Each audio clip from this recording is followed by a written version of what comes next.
So I've been playing BlueArchive for almost 2 months now, and I'm really enjoying it.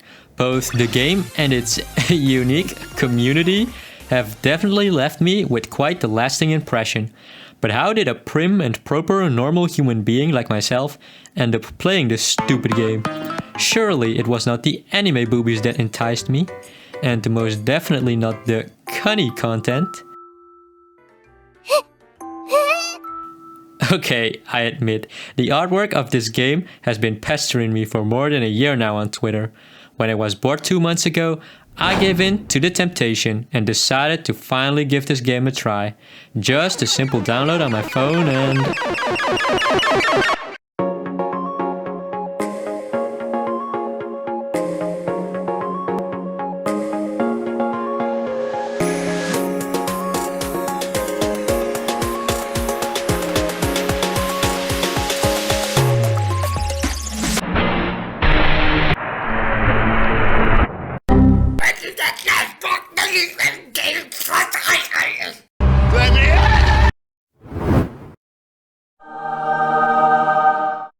Nexon did not open the door, so I ended up joining my JP homies.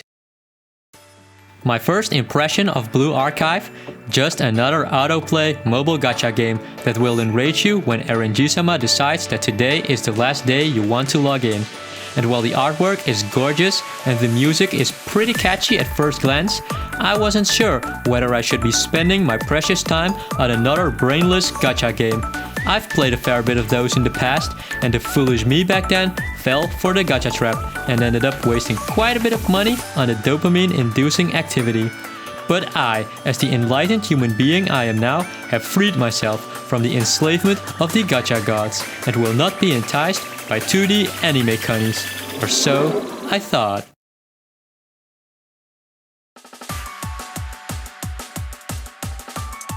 One night browsing through YouTube, I came across the 4th PV of the game and was quite intrigued by it. People in the comments praised the story, which in turn raised my curiosity. I like reading engaging stories, so I decided to binge the chapters on YouTube. The first Abydos arc was pretty fun, never boring, but it didn't leave a lasting impression on me either. The Eden 3D arc though delved deeper into the lore of the world and left me wanting more. After binging through the rest of the stories, there was only one thing left for me to read. It was time to find out what happened in the 4th PV. Finale arc, here I come!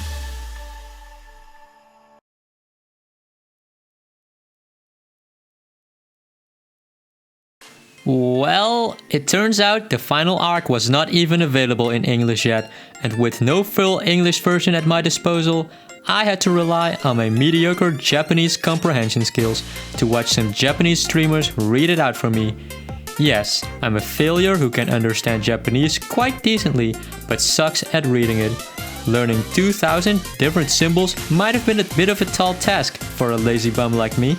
But yeah, I listened through all of it, and I have to say, well done, Nexon. The ending was very touching and fitted perfectly with the setting of the game. It beautifully conveyed the essence of BlueArchive itself, what it means to be the sensei, aka you, the main character, the pervert, the responsible adult, the insert of this world. Despite not having much dialogue yourself, you remain a steady presence, offering your students guidance towards a brighter tomorrow. Your resolve is unwavering, and you treat them with love, care, and devotion. The game executes the narrative in a satisfying way, and does it while utilizing a huge cast of students, each of whom is quite memorable. The past 4 chapters each conveyed a story independent from each other, with silly and illogical things happening at times, but despite that, the chapters tell a fun and engaging story. The final arc brings them all together and adds the last missing piece to conclude the season in a brilliant way. But of course, the story does not end here, and I cannot wait to see what the developers have left in store for us. I, for one, loved the story and have decided to stay with this game for the foreseeable future. It's time to take this stupid game seriously.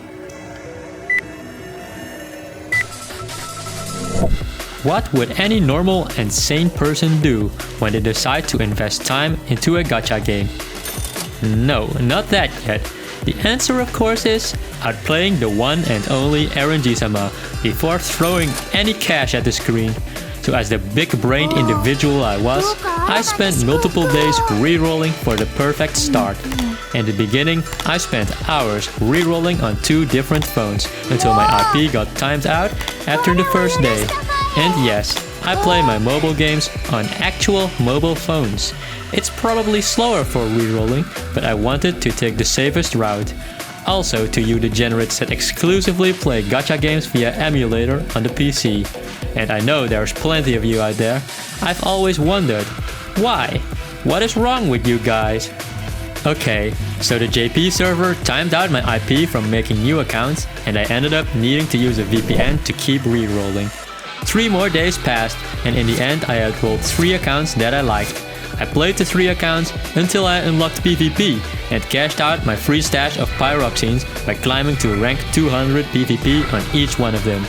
Now the idea was to play with all 3 accounts and wait until a new limited banner arrived, do the heavy pulling, and then keep the best account as my main. Well, waiting I sure did, as there hasn't been any new limited for 2 months now, and the swimsuit reruns didn't interest me one bit. Thus, I'm still stuck maintaining 3 accounts till this date. It's starting to feel like a chore now, so please developers, release a new limited I can pull for.